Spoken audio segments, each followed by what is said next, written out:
Isang maganda at mapayapang umaga po muli sa lahat. Ang atin pong piniling topic ngayon, ito po isang request po ng isang ating tagapanood dito sa programang ito. Nag-request po siya na, Pastor, ganito na lang po sana ang inyong gawin topic.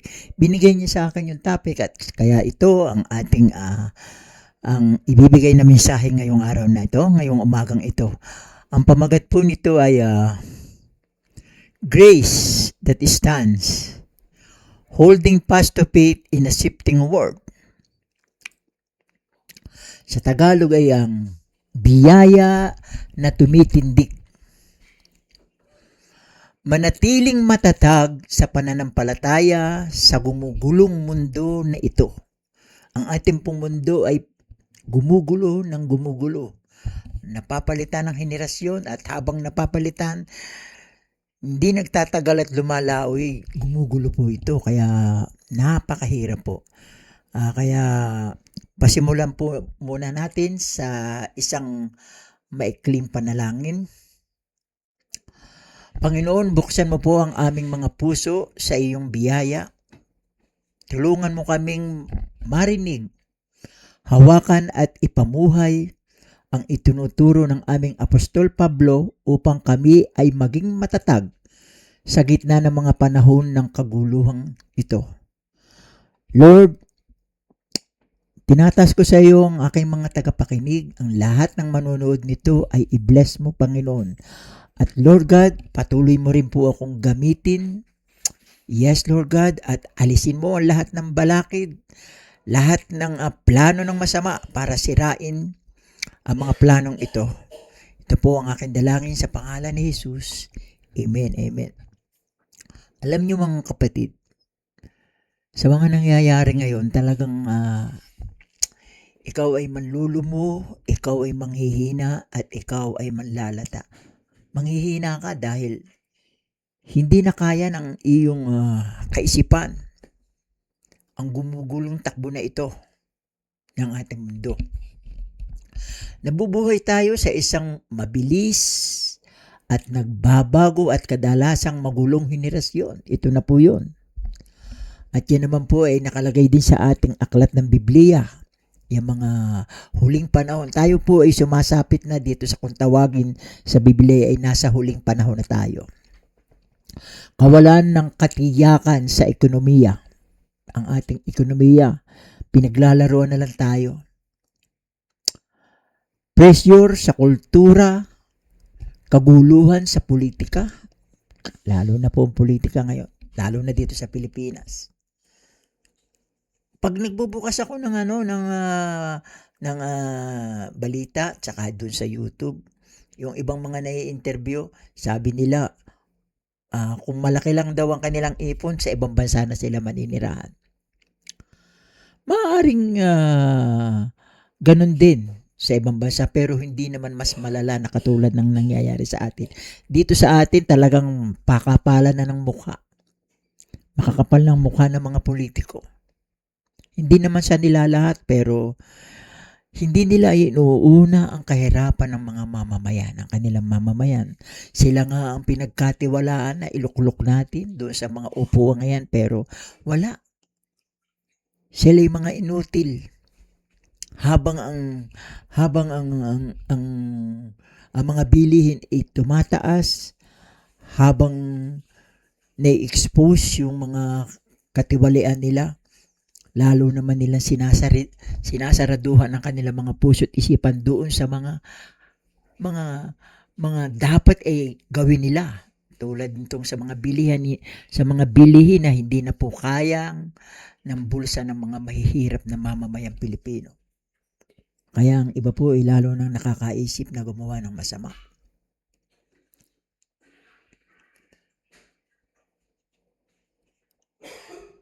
Kalituhan sa moralidad, yan din po, isa rin yan.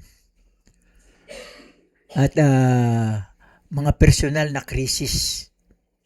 Bilang mga mananampalataya sa biyaya, grace believer, aminin man natin o hindi, narito pa rin tayo sa laman na ito. dito sa laman na ito. Kaya apektado pa din tayo. Kahit sabihin natin na tayo ay mga anak na ng Diyos, sabihin natin na tayo ay mga grace believer, tayo mga mananampalataya, hindi pa rin po tayo makakaiwas dahil narito pa rin tayo sa katawang ito at nabubuhay ito dito sa mundong ito, na kung saan ay doon gumagalaw at pinamumunuan ng kasamaan. So, ganun po ang realidad. Ang nararapat ay hindi nating dapat ibinabatay ang ating pag-asa sa mga patakaran, sa mga alituntunin, o sa ating sariling lakas. Hindi po natin pwedeng ipagkatiwala sa ating sariling kakayahan, sa ating sariling kaisipan at sa ating sariling lakas. Mahirap ito at ang player dito ay ang mga kaaway. Ang mga kaaway ang nagmamaniobra po nito eh. Wala tayong kamalay-malay, ginagamit lamang yung mga dirty politician. Yung mga dirty player na mga mamumuhunan. Lalo nilang pinahirap tulad na lamang bibigyan ko kayo ng halimbawa sa bigas. Noong teenager ako, ang mga ibang bansa ay nagpupuntahan dito para mag-aral ng agriculture sa ating mga paaralan dito, lalo-lalo na po sa UP Los Baños. Marami po dyan, iba't ibang bansa. Noon siguro patungo na ako sa high school ng mga panahon na yun. Hirap na hirap ang bansang Vietnam, ganyan, Thailand. Pero ngayon, anong nangyayari? Umaangkat tayo ng bigas sa kanila. Sila ang mas nangunguna sa atin. Dahilan po yan sa crook mentality ng ating mga namumuno.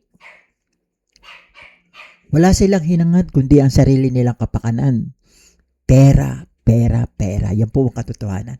Kaya nagdudulot yan sa atin ng psychological effect na iniisip natin saan tayo pupunta. Hirap na hirap tayo, halos magtrabaho na tayo 24 oras sa isang araw pero wala pa rin. Nananatili pa rin tayo mahirap, nakukumahog. Sabi nga ng mga matatanda, isang kahig, isang tuka. Ngayon, puro kahig, pag minsan wala pang tuka. Ganyan po kahirap ang ating bansa. Hindi lang ito naiisip ng mga mayayaman, lalo na yung mga kamag-anak ng mga politika, sapagkat sila'y nakahiga sa salapi. Wala, hindi nila naiisip yun. Wala silang pakialam sa kanilang kapwa. Nakasakay sila sa mga mamahaling sasakyan, lumalakad sa gitna ng kahirapan, pero hindi nila pinapapansin. Hindi nila yung binibigyan ng pansin sa kanilang sarili. Basta ang sabi nila sa kanilang sarili, bahala kayo dyan, basta't ako kumakain, nabubuhay ng masarap. Wala na akong pakialam sa inyo. Wala po tayong gagawin. Hindi po natin ito kayang ang hindi natin dapat ibinabatay ang ating pag-asa doon sa mga patakaran o alituntunin ng pamahalang ito ng mundong ito at saka sa ating sariling lakas, kundi doon lang natin ipagkakatiwala. Pakinggan niyo ako ha. Doon lang natin ipagkakatiwala doon sa natapos na gawain ng ating Panginoong Jesucristo sa krus. Yun po ang tinatawag na biyaya. Wala na pong iba. Doon man, kung kuhanin man tayo ng Diyos o ng pagkakataon, tayo matiwasay, nakahanda tayo sapagkat tayo ay ang ating puso't isipan ay nasa Panginoon. Ihanda na lang natin ang ating sarili doon. Wala na tayong magagawa dito sa mundong ito. Siguro sa 99%, 1% lang ang pag-asa natin na umunlad tayo dito sa mundong ito. Yun po ang kalagayan ng mga mahihirap na tulad natin na nagkukumahog sa araw-araw. Ngunit ang biyaya ay hindi isang lisensya upang maanod. Hindi, wag natin itong pababayaan na mag-flow ito, madala ito ng anod o alon. Paulit-ulit na tinatawag ng ating Apostol Pablo ang mga mananampalataya na isabuhay ang realidad ng biyaya ng may katapangan, paniniwala, at patuloy na katapatan. Kaya mga kapatid, ngayong umagang ito, patuloy kayong makinig dito sa ating programang ito at titingnan natin ang tatlong biblical na angkla na ibinigay sa atin ng ating Apostol Pablo upang mapanatiling matatag ang ating pananampalataya. Yan po. Anchor yourself. Iangkla natin ang ating sarili. Anchor yourself in identity in Christ. Meron po ditong mga verse. Una, atin munang babasahin para maintindihan natin mabuti at para patuloy nating patuloy ang mensaheng ito na naaayon po doon sa ginawa nating outline. Ano po? Ito, meron po tayong verse dito.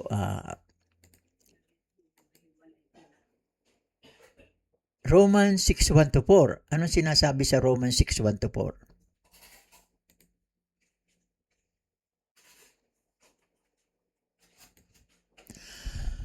Romans 6:1-4, ano sinasabi dito? Ano nga ang ating sasabihin? Magpapatuloy pa ba tayo sa pagkakasala upang ang biyaya ay sumagana? Huwag nawang mangyari. Tayong mga namatay na sa pagkakasala, paano nga tayong mabubuhay pa roon? O hindi ba ninyo nalalaman na tayong lahat ng mga nabautismuhan kay Kristo Jesus ay mga nabautismuhan tungo sa kanyang kamatayan? Basahin din natin yung Romans 8:1. Sabi dito sa Romans 8:1, ngayon ngay wala ng kahatulan sa mga na kay Kristo. Sa Tagalog version po, putol. Pero kung sa King James version, meron pa pong kadugsong yan. Sabi po dito, ito po yung may highlights yung kadugsong. Kaya mas maganda po magbasa tayo doon sa tinatawag na, kumbaga yun ang standard. Yun po, itong King James version, sabi po dito, there is therefore now no condemnation to them which are in Christ Jesus. Wala nang kahatulan. Yung lahat na nasa kay Kristo. Uwok. Yun nga lang, merong karugtong. Doon sa Tagalog version, wala eh. Uwok. Not after the flesh, but after the spirit. May kondisyon. Kailangang lalakad tayo. Hindi doon sa pamagitan ng ating laman, kundi doon sa pamamagitan ng Espiritu. Kailangan lumakad tayo. Yun ang kondisyon. Para tayo ay hindi mahatulan. Para wala ng kahatulan sa atin. Kailangan may kondisyon na ganun ang ating gagawin. Napakaganda po. Tapos doon naman sa Galatians 2:20, sabi po dito, Galatians 2:20,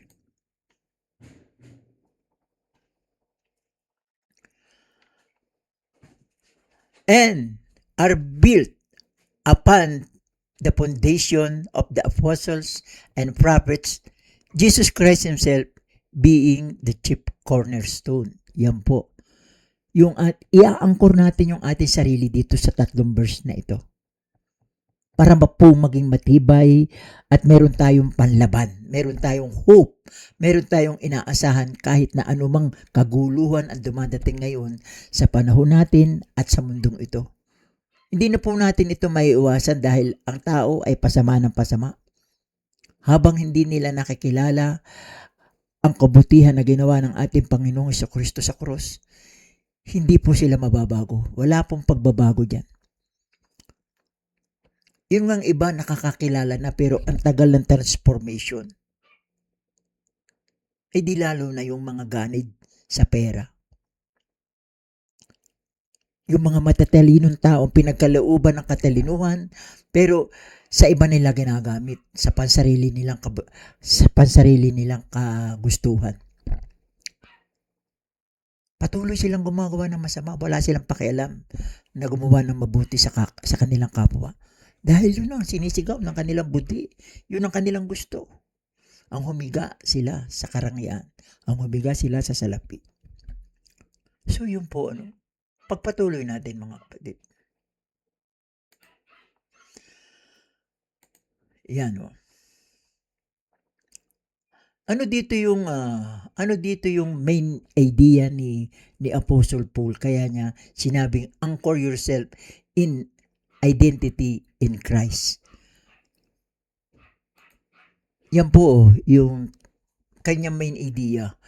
Paul insists our identity in Christ is,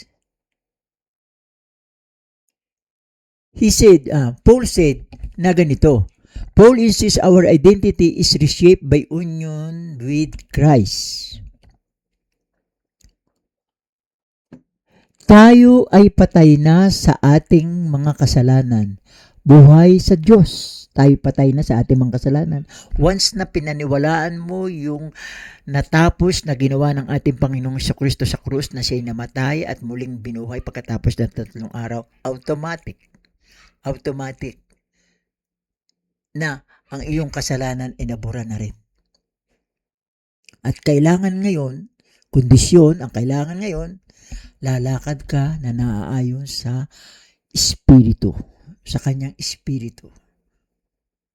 At yun naman ang magiging kagustuhan ng iyong Espiritu, na lumakad na ayon sa Espiritu ng Diyos.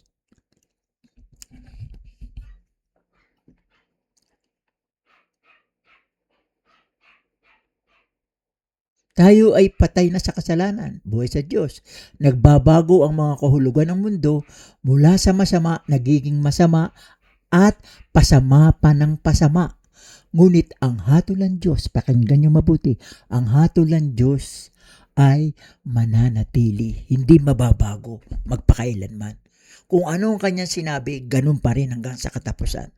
Hindi mababago, kailanman ay hindi mangyayari na ang masama ay diretso na maligtas. Kailangan pong may proseso. Kailangan mo nang sumunod sa programa at sa kagustuhan ng Diyos. Kasi kung hindi mo yun susundin, wala kang pag-asa sa kaligtasan. Ano sinabi dito ni Paul na application? Tingnan natin, Ito sabi ni Paul na sa application, when crisis or news of war, turmoil attack, your work and purpose, name who you are in Christ. Ang ganda, po? Sabi sa Tagalog ganito, kapag ang krisis o mga salaysay ng kultura ay umaatake sa iyong halaga o layunin, banggitin mo kung sino ka kay Kristo. Sino ka kay Kristo? Ako, pag nakaharap mo yan, yung problema na yan at gumugulo sa iyong isipan, itanong mo, sino ako kay Kristo? Ganun lang po ang ating gagawin. Ano ba ang posisyon ko kay Kristo? Yun ang magpapalakas sa atin, yun ang magbibigay ng inspirasyon na kahit na tayo naghihirap, nananatili tayong malakas. Ang ganda, po?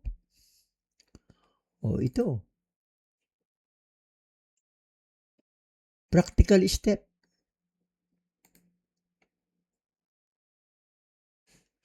Practical step, memorize one identity verse. Kailangang magkabisado tayo ng isang talata na kilala natin. Alam niyo, pinakamaganda rito, example, yung sinabi ko kanina. Itong Romans 8:1. Kabisaduhin nyo sa Tagalog, kabisaduhin nyo doon sa King James Version. Kasi doon sa ibang version, doon sa NIV, wala rin yun, yung karugtong na yun, yung kondisyon na ibinibigay. Ito, Romans 8:1. Ulit-ulitin natin, napakaganda nito. Teka.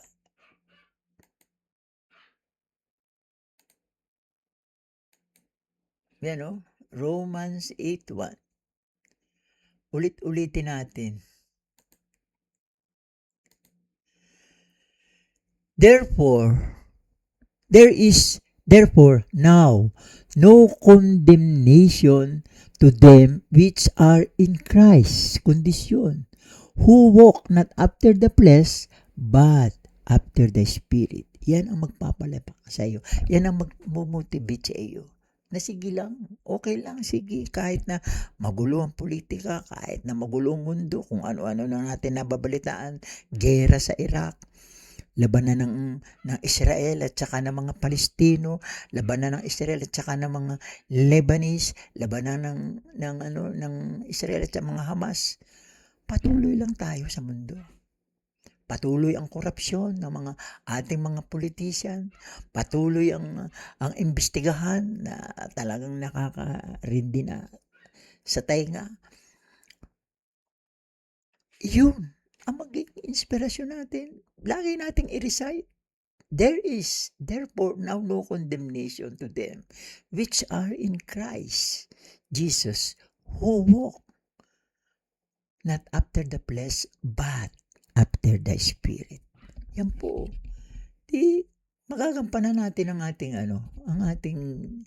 gawain sa araw-araw. Tayo naman ay kumakain pa rin. Hindi naman tayo pinababayaan ng Diyos eh. Kahit na may kaguluhan, tayo ay nasa gitna ng kaguluhan, yung kadumihan ng ating politika sa bangayan ng mga tao, maging sa ating pamilya, pag minsan meron ding pagtatalo, gawin nating inspirasyon ito. Itong salita na ito, na siya makakapagpalakas sa atin.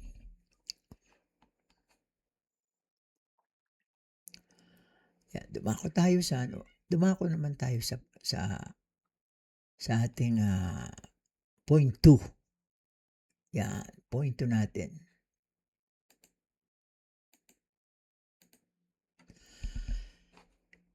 Live the fruit of grace. Titus 2:11 to 14 and Romans 6:12 to 14. Basahin natin muna yung verse bago natin to tatalakayin. Ano po?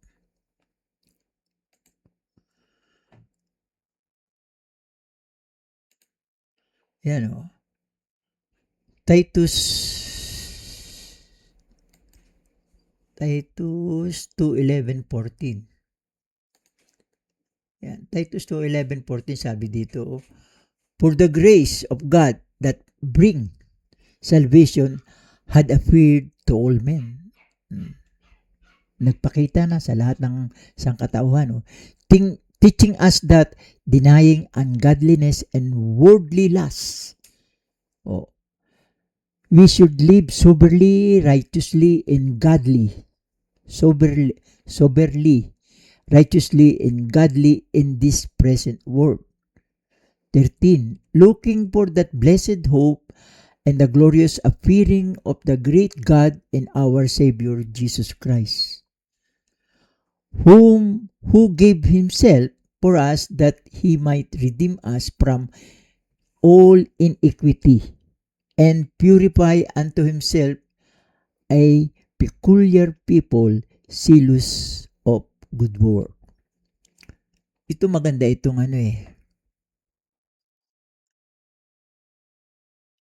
Yan. I-ano natin sa Tagalog.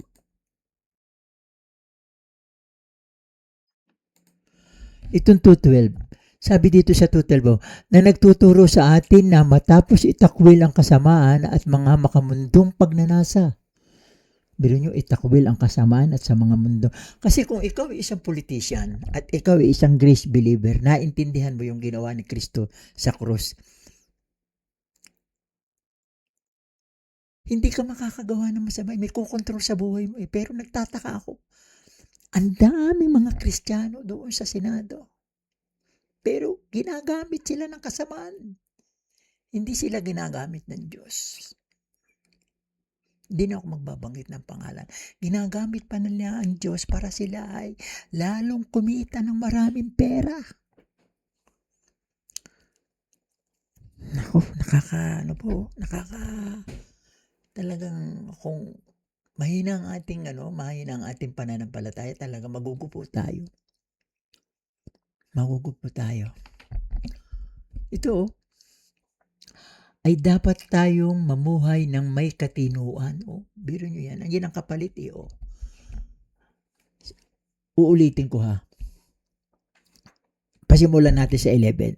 Ang binibigay sa atin is simula 11 hanggang 14, pero dalawa lang aking uulitin sa Tagalog. Sabi sa 11, sapagkat nagpapakita ang biyaya ng Diyos na nagdadala ng kaligtasan sa lahat ng tao. Number 12, sabi dito, na nagtuturo sa atin na matapos itakwil ang kasamaan, matapos nating itakwil ang kasamaan at mga makamundong pagnanasa, ay dapat tayong mamuhay ng may katinuan. Ibig sabihin may katinuan, husto ang ating pag-iisip. Maayos ang ating pag-iisip at puso sa ating pamumuhay. Kaya di ba ngayon may mga bagong salita, umayos ka, ganyan. Dapat ayusin natin yung ating pamumuhay, pero anong nakikita natin? Baligtad. Pinagmamalaki ng ating mga nakaupo na mga opisyal ng ating pamahalaan na sila'y Kristiyano. Ginagamit pa nila ang salita ng Diyos at sinusuportahan sila ng mga pastor. Ano itong mga sumusuporta nilang ito? Itong mga pastor na ito. Di ibig sabihin, pinahintulutan nila yung gano'n ng mga gawain. No? Porque siyang nakaupo, i-spoilin mo na. Sige, gumawa ka ng ganyan. Hindi nila turuan na para mabago ang isipan at ang kanilang mga puso. So, yung mga kasamahan nilang pastor, mayroon ding negligence. Malaki din ang kanilang pananagutan sa Diyos, pagharap nila sa Diyos. Sapagkat yung tao na kanilang kinokonsil, yung tao na kanilang pinapastoran, yung tao na kasama nila sa kongregasyon, pinahihintulutan nilang gumawa ng ganyan, malaking epekto noon sa ating pamayanan kapag hindi niya sinabihan. Dahil mag-ihirap ang tao dahil doon sa kanyang ginagawa. Kawawa yung mga maliliit, mga mahihirap na tao. Kaya ang ating pag-asa, inspirasyon, dito na lamang natin ilalagay. Ating ire-risk sa ating Panginoong Jesucristo. Ihihimlay natin sa Kanya. Siya ang ating sumbungan. At siya ang ating yayakapin para dito sa ating mga problemang ito. Nakatakot-takot na nagpapahirap sa atin. Ang kailangan ay dapat tayong mamuhay na may katinuan, matuwid at banal sa kasalukuyang panahon. Biro niyo yan, no? Kailangan tayong matuwid at banal na mumuhay dito sa kasalukuyang panahon. Pagpatuloy natin. Nabasa na natin, so ibigay natin yung mga main idea ng ating Apostol Pablo. Bakit niya sinabi na live the fruit of grace na makukuha natin dito sa mga verses na Titus 2:11-14 at Romans 6:12-14. Hindi pa pala natin nababasa yung Romans 6:12-14. Basahin natin yung Romans 6:12-14. Tapusin natin, mga kapatid, para hindi naman masayang yung ating yung araw ng pagbibigay natin ng mensahe. 6:12-14, sabi dito, let not then the sin reign in your mortal body. Huwag nating hayaan na magpatuloy to obey in its desires. Nasusundin natin yung kanyang pagnanasa.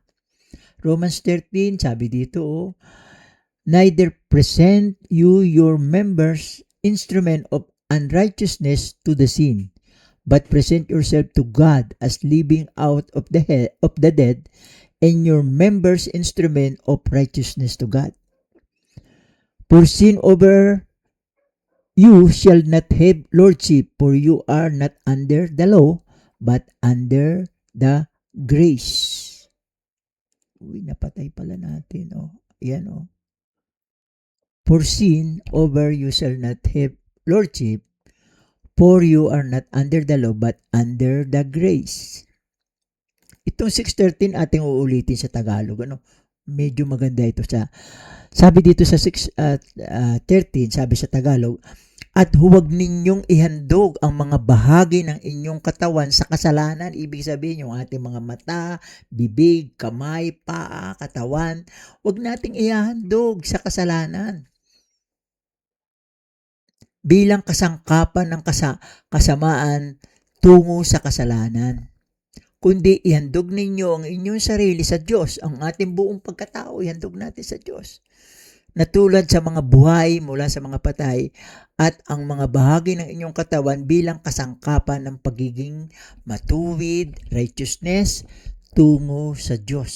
Yun po ang ibig sabihin nito.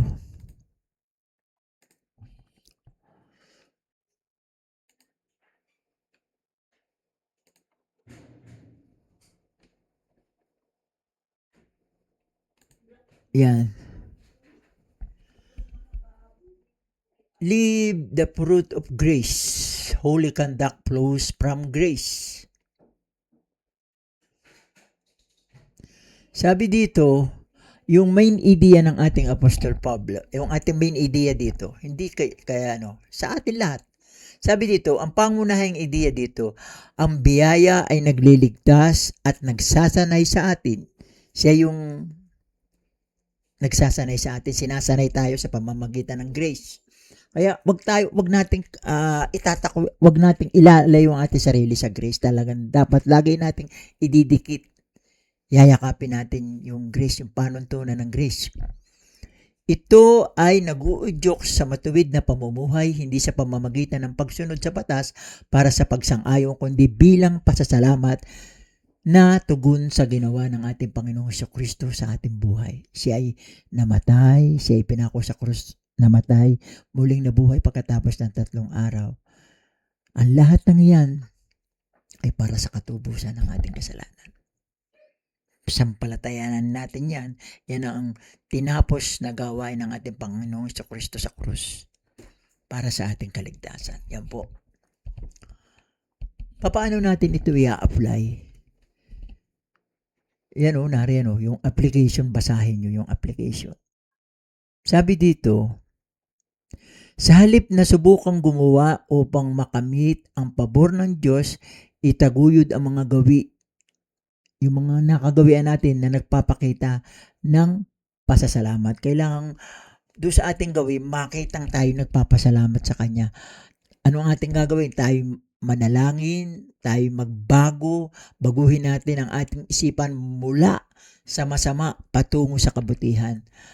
Pagdidisiplina sa sarili sa pamamagitan ng paglakad ayon sa Espiritu. Kailangan didisiplinahin natin yung ating sarili.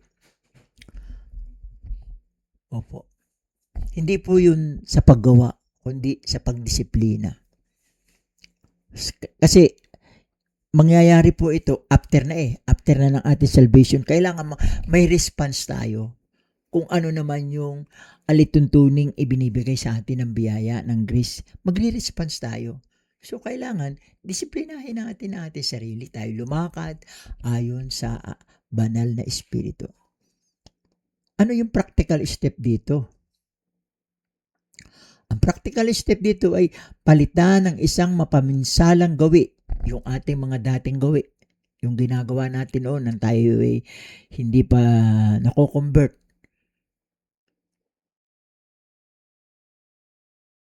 Halimbawa, palitan ang pagrereklamo ng isang, kung tayo nagrereklamo, ano ba naman itong buhay nating ito? Lagi tayong hirap na hirap. Tayo araw-araw nagtatrabaho, overtime pa, pero wala din. Puro din tayo utang. Sa halip na tayo magrereklamo, anong ating gagawin? Tayo manalangin ng pasasalamat. Na sa kabila ng kahirapan, tinutulungan pa rin tayo ng Diyos na palakasin ang ating katawan para tayo makapaghanap buhay. Pagkalooban tayo ng wisdom kasi hindi naman tayo makakapagtrabaho kung wala tayong karunungan. Ano bang ginagamit natin sa pagtatrabaho? Yung ating lakas at yung ating pag-iisip, yung ating karunungan. At gamitin ang ating mga pananagutan. Meron tayong pananagutan sa ating kapwa eh. Sabagay wala tayong ginagawang masama, pero meron pa rin tayong pananagutan. Kailangan natin silang tulungan, kailangan natin silang mahalin ang ating kapwa para ganun din ang gawin sa atin. So, ano ang ating gagawin? Tayo ay manalangin. Yun ang pinakasimple nating gagawin. Sa halip na pagalitan natin yung ating mga senador. Sabihin na natin yung totoo, yung ating mga senador na araw-araw ay siyang nagbibigay sa atin ng kaguluhan sa pag-iisip na ito sa nangyayari sa ating politika. Biruin nyo. I don't know po kung 25 o 26 million yung nawawala kung hindi sila nagdadaos ng gawain doon sa Senado. Yun ang nawawala. 25, 26 million. Biro nyo kung yun gagastusin na lang sa mahirap. Pero napakalaking panghinayang inaatake sa atin yung ating psychological, nakakameron tayo ng psychological effect dyan dahil nanghihina tayo sa ating sarili dahil tayo trabaho ng trabaho, nagbabayad tayo ng buwis pero doon lang humahantong sa ganun dahil sa kanilang pagbabangayan at meron silang pansariling motibo. Kaya sila hindi magkasundo dahil parehas na mayroong sariling motibo. Hindi ko naman nilalahat. At kasi kung lahat na yan, kawawa ng ating bansa. Meron ding mabuti, siguro yung mangilan-ngilan. Pero wala, daig sila nadadaig ng masama. Kaya sa halip na ating kamuhian natin sila, pagalitan, idalangin natin sila sa Diyos. Yun ang ating pananagutan bilang tao na namumuhay dito na pinagkalooban ng katalinuhan para sa biyaya ng Diyos. Pag-pray natin sila. Yes, maaaring hindi mo maalis ang galit sa iyo pero gantihan mo ng panalangin. Isang araw, hipo niyan.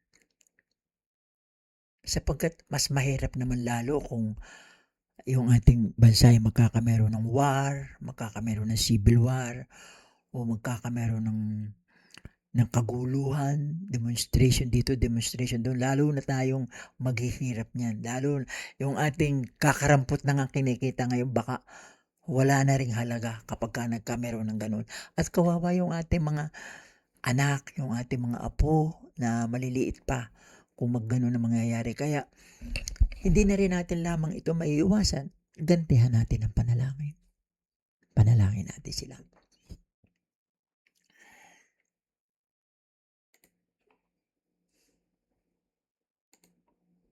Yan, ito naman yung ating pangatlo. Ito yung ating pointer number 3. Persevere by fixing eyes on hope.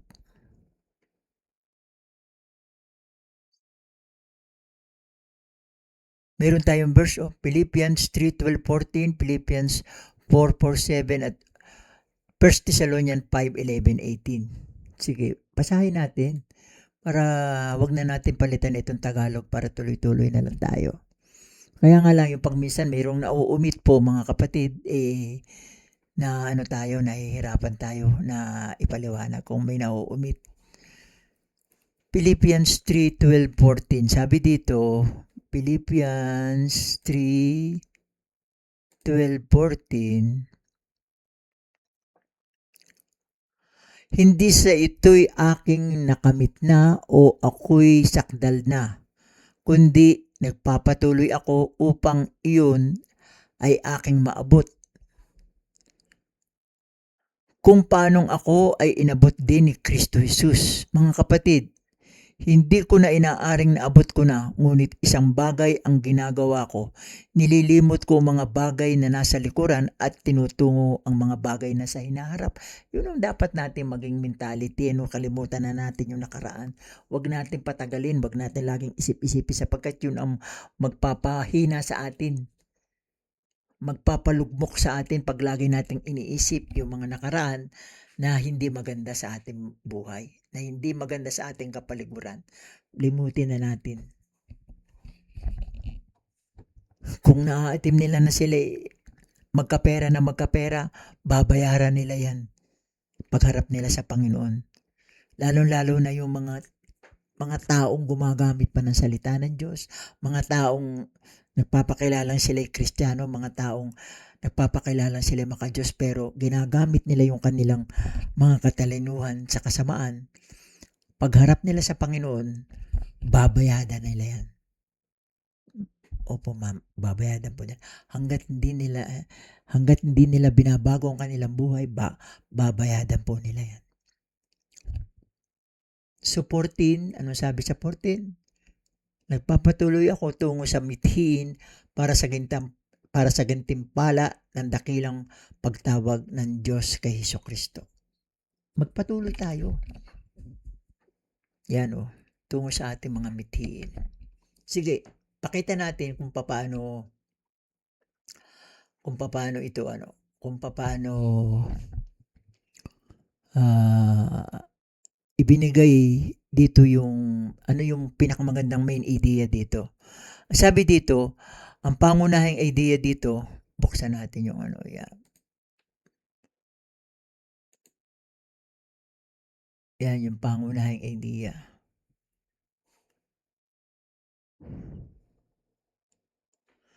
Ang pangunahing idea ay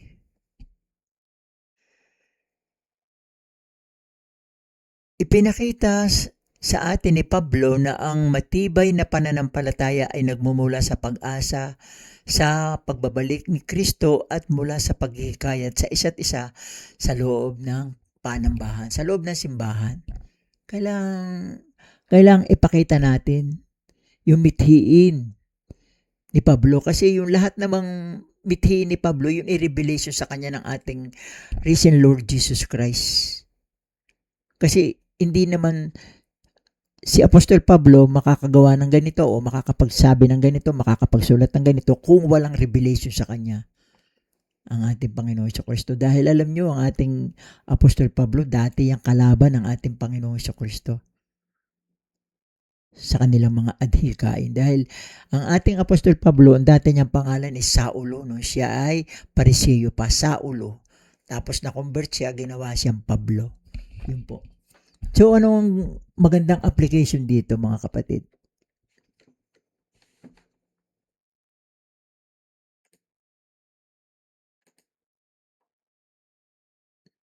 Yan trying to perform to earn God's favor. Ang pag-asa ay ang pagpapanatili sa atin na tumingin sa hinaharap. Ang komunidad ang nagpapalakas sa atin. Kapag tumama ang mga bagyo, itong ibig sabihin yung mga bagyo ng pangyayari na dumarating sa ating buhay, hindi yung literal na bagyo, bumaling sa mga taong ibinigay sa iyo ng Diyos at sa mga pangako sa hinaharap. Kung kilala nyo yung sinong tao na mapapagkatiwalaan nyo, doon yun ang inyong puntahan. Doon kayo mag-seek. Mag-seek kayo ng advice, counseling, para hindi kayo mapalayo at hindi kayo maligaw. Yung practical step dito ay ang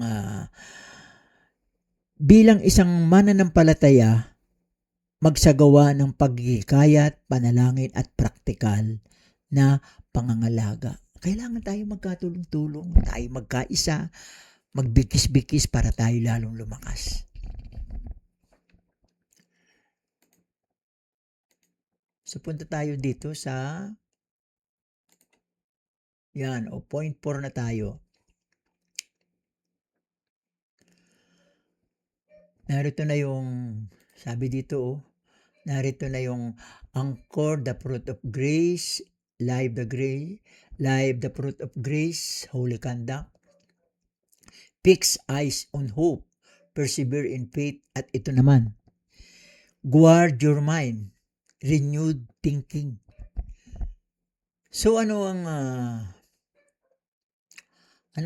dito? Ano ang practical step?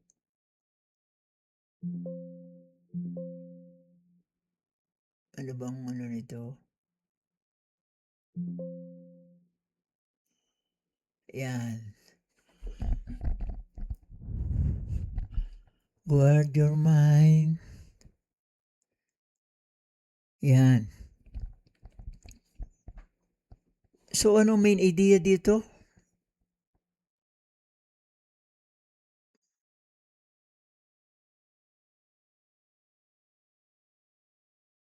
Ano main idea dito? Cultural pressure reshapes thinking. So, ano muna yung cultural pressure? Ito yun yung cultural pressure na yan. Hindi mo yan. Yan ang sinasabi kong cultural pressure reshapes thinking. So, ano muna yung cultural pressure? Ang cultural pressure po ay ito yung mga hindi nakasulat na inaasahan ng lipunan na gumagapay sa mga pagpili sa pag-uugali at pamumuhay. Madalas na na-adapt mula sa pamilya. Itong tinatawag na cultural pressure, na-adapt natin ito doon sa mga ating kanununuan pa, yung lumipas na ating kanununuan, doon natin na-adapt. Hindi lamang doon sa ating mga kanunuan, kundi doon din sa mga lagi nating nakakasama, sa mga kakilala, lalong-lalo na kung tayo ay mahilig makinig ng balita sa media, o kaya yung mga magagandang palabas, nabibili tayo manood. Doon natin na-adapt yung tinatawag na cultural pressure. At saan pa? At sa mga institusyon. Yan, isa rin yan sa mga institusyon. Maaaring maka-impluwensya sa pagkakakilanlan mo. Maaari ka ma-impluwensya nito pagkonsumo, mga tradisyon, at maging sa kalusugang pangkaisipan sa iyong mental health. Kasi yun na po ang lagi ninyong nakita, lagi ninyong nakakasama, lagi ninyong ginagamit, laging nasa sa inyo, na nagmumula naman doon sa mga taong gano'n na binanggit ko kanina. Kaya yun ang tinatawag na cultural pressures. So, ano dito? Ano yung ang ano dito? Ang tinatawag na ay wala pala. Ang sabi dito, nananawagan dito ang ating Apostol Pablo, Paul call us to renew our minds. Ano ang ibig sabihin nitong ito yung pangunahing idea Binabago ng pressure ng kultura ang pag-iisip natin. Tinatawag tayo ni Pablo, pero tinatawag naman tayo ni Pablo na baguhin ang ating mga isipan gamit ang katotohanan, kaya naman sumusunod ang nabagong pag-uugali. Kaya yun, nakakameron tayo ng pagbabagong ugali kapag tayo ay nag-focus doon sa Bible. Kung ano yung itinuturo ng ating Apostol Pablo at ating ikagagawi at ating ipamumuhay, mababago. Mababago yung ating cultural pressure na siyang umaalipin sa atin. Nababago yun.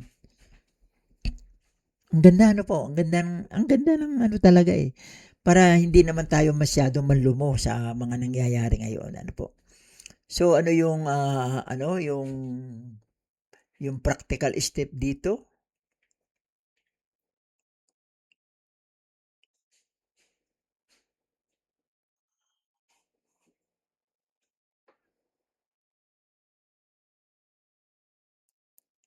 Sabi dito, pang araw-araw na magbasa ng banal na kasulatan. Makinig ng sermon kung linggo, kung meron kayong time. Hindi kayo busy. Kailangan balik-balikan nyo yung mga inaakalang mga magagandang sermon na naririnig nyo. Katulad ngayon, kung gusto nyo itong balikan at medyo na-bless kayo, nagandahan, balik-balikan nyo para magkameron kayo ng idea at mai-apply nyo sa inyong pang-araw-araw na pamumuhay para makabisa, para matutunan mo at may pamuhay. Yun palang ibig sabihin nun. Kaya natin babalik-balikan, uulit-ulitin, parang i-meditate natin para ating makabisa at may pamuhay natin. At magkaroon ng kahit ilang minuto, 5 minuto, 2 minuto, na panalangin sa umaga pagkatapos magising, pagtindig nyo, manalangin tayo, 5 minuto, para magpanumbalik ang inyong kaisipan para sa ating Panginoong Kristo. Yun po ang pinaka-importante. Ano po? Yan. Dumako na tayo sa point 5. Pero bago yan, atin munang basahin. Yan o.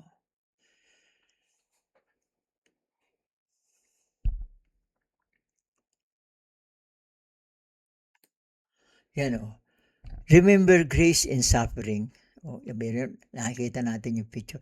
Alam nyo, maganda yung lumabas ditong picture noong ating main portrait character ay babae, dahil babae din po yung nag-request ng topic na ito. Kaya kayo, ini-encourage ko kayo, kung meron kayong gustong i-preach ko, magbigay kayo ng topic sa akin. I-expound po natin yan kahit wala pong verse, basta bigyan nyo ako ng topic, entitled. Doon po sa title na yun, doon maglalaro yung aking kaisipan. Bigyan nyo po sa akin at sa tulong ng Panginoon, ang Panginoon po, ang banal na Espiritu ng Diyos, yun ang tutuno sa akin para mabuo yung topic na gusto nyo at yun ang ating ibibigay na mensahe. Ano po? Ito, He is with you in the brokenness. He is working for your good. Kahit na anong bagyo ng buhay ang dumating sa atin, lagi siyang nasa atin. Kung tayo may nagkameron ng na sabi nga doon sa live nyo, nagkameron kayo ng broken heart, naroon ng Panginoon. Hindi nyo lang siya nakikita, pero nasa tabi nyo. Niyayakap kayo, inaalakbayan kayo. Pinapasipay kayo ng Panginoon. Napakabuti ng Panginoon. Alam nyo, minsan meron ditong nagpunta sa aming bahay, isa siyang third sex. Sabi ko sa kanya, alam mo, hindi lahat ng pastor ay ina-approach yung mga katulad nyo, mga third sex. Binigay ko yung halimbawa ng Sodom and Gomorrah. Yung Sodom and Gomorrah, gaano kadami yung mga ganun doon, yung mga third sex doon. At gano'n din kadami yung mga taong mga ganid, mga greedy, na hindi na tinutulungan yung mahirap. Kaya nga pinuksa yung Sodom and Gomorrah. Pero alam nyo ba, mas marami ngayon yun. Yung mga ganun tao, yung mga third sex, yung mga ganun, mga greedy na tao, mas marami ngayon. Kung ikukumpara, baka wala pa sa 1/4 doon sa nangyari sa Sodom and Gomorrah. Pero bakit hanggang ngayon buhay tayo? Alam nyo kung bakit? Ito, bigla kayong maamis kayo. Dahil tayo ngayon ay nasa dispensation of the grace of God, yung biyaya ng Diyos. Ngayon ang Panginoon hindi basta-basta madaling magalit dahil meron siyang ibinigay na biyaya. At yung biyayang yan ang naghihintay sa inyo. Hinihintay ka, kapatid. Kung ano man ang iyong kasarian sa buhay na ito, hinihintay ka niya, magbalik loob sa Kanya.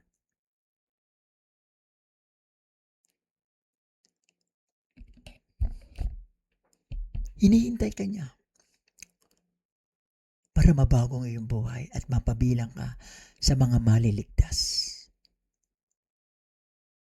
Ang daming denomination pero hindi nila maibigay ng tama, accurate kung paano maliligtas yung tao. Ang makakapagbigay lang po ng accurate na salvation ay itong body of Christ. Nadadaanan nila yung ibang mga pastor ng mga iba't ibang denomination itong salitang body of Christ, pero hindi nila alam kung paano ipapaliwanag at kung ano ang kahulugan nito sa buhay ng isang tao. Sapagkat mayroon pong mga panuntunan, merong mga method kung paano nyo ito maintindihan. Itong body of Christ at saka itong grace na ito. So, meron din po tayo ditong verse, hindi na lang napalagay dito sa ating drawing, yung verse. Ang ating pong verse dito ay 2 Corinthians 4:8 to 10 at saka 2 Corinthians 16:18 at saka Romans 8:28. So, basahin natin. At teka, baka mawala tayo. Okay, basahin natin.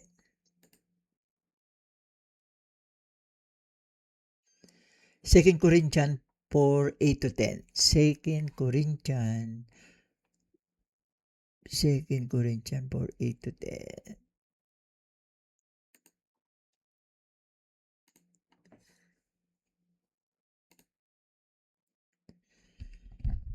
Yan, 2 Corinthians 4:8 to 10. Ano pa basahin natin ha? Ito. Sa bawat panig ay pinagmamalupitan kami, sabalit hindi nadudurog, nililito sabalit hindi nawawala ng pag-asa. Ito yung kahirapan na sinapit ng mga grupo ng ating Apostol Pablo noong unang panahon nung sila ay nagmi-ministry pa. Pinag-uusig sabalit hindi pinababayaan, inilulugmok sabalit hindi napupuksa. So sino ang nagtatanggol sa kanila? Walang iba kundi ang ating Panginoong Jesucristo, ang ating Diyos. Ang ating Panginoon Diyos na laging tinataglay sa katawan ang kamatayan ni Jesus. Yun ang pinakamaganda. Lagi niyong tataglayin. Maging sa anumang kapagsubukan o kahirapan, lagi niyong taglayin sa inyong isipan puso ang kamatayan ng ating Panginoong Jesucristo. Laging nasa inyong panunutan, sabi nga ng Ilocano, panunutan, sa inyong isipan. Parang naka-registered na ako sa computer, naka-registered na, nakalagay na sa file ninyo yun.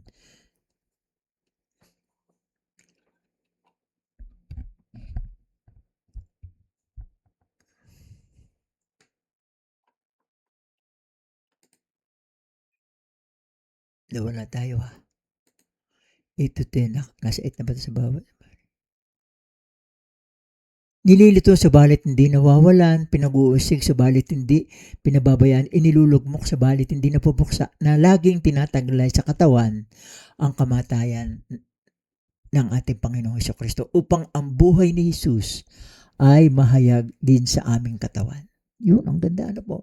Tapos doon sa 6 sa 16 to 18 ng the same chapter, 16 to 18 ito. Chapter 4 pala yun, hindi pala 5. Ito, yan.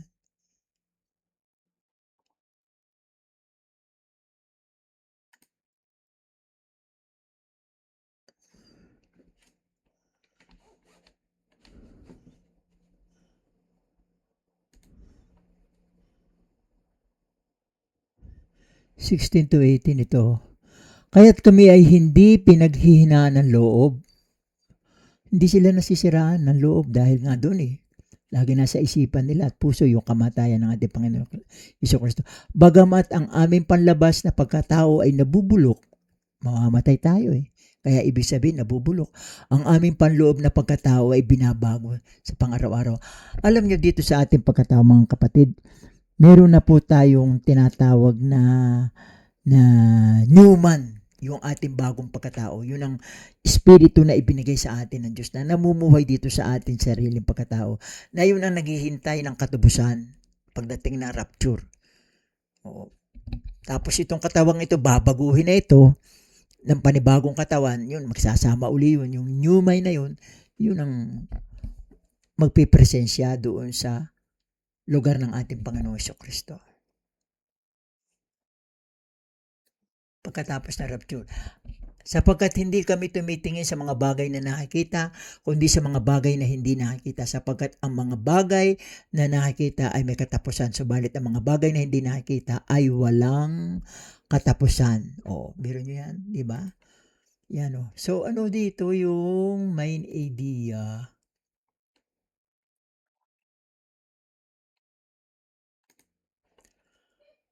Yung main idea dito ay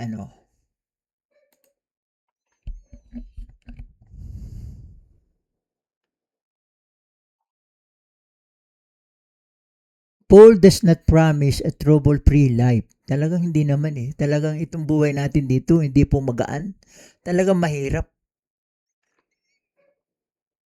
Nangangako siya ng isang biyaya na may layunin sa pagdurusa. Yun ang tinatawag na grace kapalit ng ating pagdurusa. Ang mga pagsubok ay nagpapailalim ng pag-asa kay Kristo at naghahayag ng mga walang hanggang katotohanan. So ano naman ang application dito? Paano natin ilalapat ito sa ating buhay? Baguhin ang pananaw sa pag-aalinlangan lalo na sa panahong ito.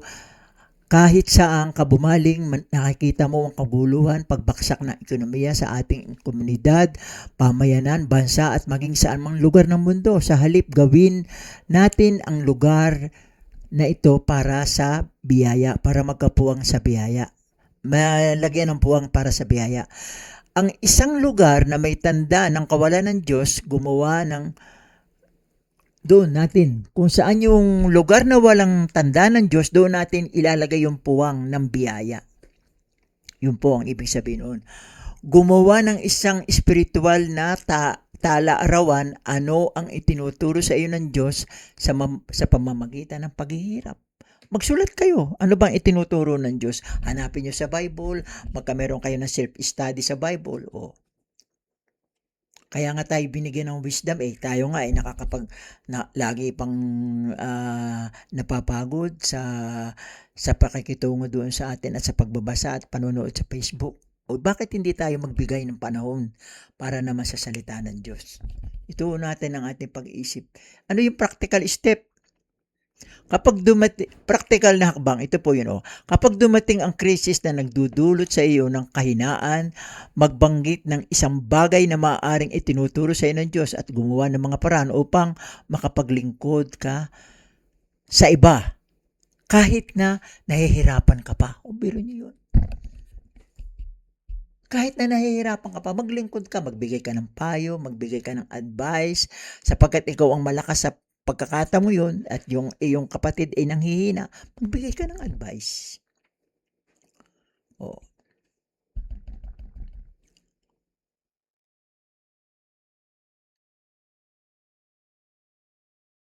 Ano dito yung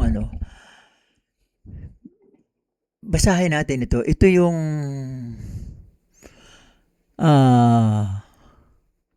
wala dito, hindi ko nagawa, sayang. Ito yung katulad sa amin ito yung pastoral encouragement Ang sabi dito sa pastoral encouragement na ginawa ko, alam niyo sige, babanggitin ko sa inyo. Alam niyo mga kapatid, ang buhay ni Pablo ay minarkahan ng mga pagsubok. Ang buhay ng ating Apostol Pablo, marami pong pagsubok na dumaan sa kanya. Tinanggihan ng lipunan. Siya ay tinanggihan ng lipunan, ngunit meron siyang matatag na kagalakan at layunin. Biro nyo sa kabila nung tinanggihan siya ng lipunan, parang siya sirang plaka Siya ay nagsishare, nagmi-minister sa mga iba't ibang tao pero tinatanggihan siya ng lipunan. Pero sa kabila noon, meron pa rin siyang isang matatag na kagalakan at layunin. Bakit? Sino nagbibigay sa kanya ng inspirasyon na ganoon? Ang ating Panginoon Kristo. Sapagkat may pangako sa atin. Siya'y ating makakapiling doon sa kalangitan. Makakasalo natin siya. Face to face natin siya makakaharap doon sa langit. Yun ang kagalakang nag-uumapaw sa kanyang puso. Upang tawagan tayo sa parehong matatag na biyaya, hindi ito tungkol sa pagpapanggap na maayos ang lahat,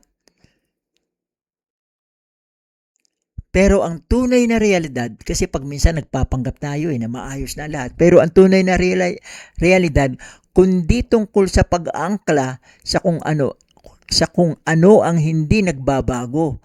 Ano ba ang hindi nagbabago? Ano ba yung mga bagay na yun? Yung mga hindi nagbabago? Ang pag-ibig ni Kristo sa atin, hindi nagbabago mga kapatid. Ang natapos niyang gawain, and of course, ang Espiritu Santo. Yan din yung namumuhay sa ating puso, ang nagbibigay sa atin ng kapangyarihan, ang banal na Espiritu Santo. So ano mga plan for staying faithful? Ito, plan for staying faithful, gather with the church forward. Paul repeatedly emphasized the centrality of gathering. 1 Corinthians chapter 11. Basahin nyo lahat yun. 1 Corinthians chapter 11. Binabago ng biyaya ang lahat kabilang na kung paano tayo nakatayo sa isang magulong mundo. Huwag hayaang ang kultura o krisis ang magtakda sa iyo. Hayaan ang gawain ni Kristo kabilang ang kanyang pagdurusa at muling pagkabuhay ang humuhubog sa iyong pagkakakilanlan. Mga desisyon at pag-asa, manatiling matatag sa biyaya, palakasin ang loob sa isa't isa at ituon ang iyong mga mata sa gantimpala ng ating pagkakatawag kay Kristo. So, dito po natatapos ang ating mensahe. Tayo po yung manalangin. Naway punuin kayo ng Diyos ang pinagmumula ng pag-asa ng buong kagalakan at kapayapaan habang kayo'y nagtitiwala sa Kanya upang kayo'y mag-umapaw sa pag-asa sa pamamagitan ng kapangyarihan ng banal na Espiritu. Siya na nagsimula ang Panginoong Hesus, ito kasama sa ating panalangin, ang Panginoong Hesus, siya ang nagsimula ng mabuting gawa para sa atin at siya rin ang magtatapos nito para sa atin. Lord, maraming salamat po dito sa mensaheng ito na siyang magiging inspirasyon namin dito sa panahong ito na kami namumuhay sa gitna ng kaguluhan, mapang-amok, nakaganapan, paghina ng ekonomiya at paglubog ng politika at nangingibabaw ang kasamaan sa politika. Lord, patuloy mo kaming palakasin sa pamamagitan ng iyong salita. Bigyan mo kami ng kalakasan sa pagdadamayan, bigyan mo kami ng kalakasan na lagi ka naming alahanin. Ikaw ang aming sentro ng aming puso, ang iyong ginawa sa krus. Ang tinapos mong gawain sa krus, yan ang sumentro sa aming puso, Panginoon. Lord, i-bless mo lahat ng panood ng video na ito at punuin mo sila ng iyong biyaya. I-bless mo kami lahat, Panginoon. Ito po ang aming dalangin sa pangalan ni Jesus. Amen. Amen.